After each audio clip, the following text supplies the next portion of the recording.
Focus plus रो महाप्रभाव गत 4 तारिख दिन Junagarh Tata power sub division रो 2 जन सर्वगिला जेई 3 नंबर सेक्शन रो जयशंकर बारिक और 2 नंबर सेक्शन रो सुरेन कुमार राउत को नाँ संगीन अभियोग आसीथिला। गत मार्च मासर इनसेंटिव पैसा को ए 2 जन जेई हड़प करथिले आउ ताहा फोकस प्लस हस्तक्षेप करी खबर प्रसारण करथिला। आउ खबर प्रसारण 2 घंटा न पुरुणु बहुत रिएक्शन एवं एक्शन देखा मिली।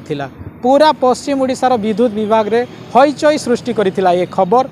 आउ 2 घंटा भितर उक्त 2 जन जेई समस्त पिलामानंक पाखकु जाई तांको बुझा सुझा करी तांको फोन पे रे हजारे हजारे टंका समस्तंकु देइथिबा सूचना आसुछि एवं उपरिस्थ ऑफिसर माने मध्य ये 2 जन जेई को डाकी तागिद करिसंती। तेबे एमिति दुर्नीतिखोर ऑफिसर को खाली तागिद करिबा कथा ना दृढ़ कार्यानुष्ठान नेबा कथा। आउ जदि दृढ़ कार्यानुष्ठान नेबार अछि तेबे केबे नेबे देखिबा को बाकी रहिला। आज फोकस प्लस को जो सफलता और स्थान मिली ताहा केवल पब्लिक सपोर्ट और ब्लेसिंग पाई संभव।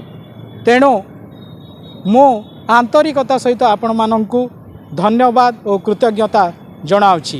We need your support and blessing always. Junagarh Tata power sub division office परिसर उग्रसेन कंथपान फोकस प्लस।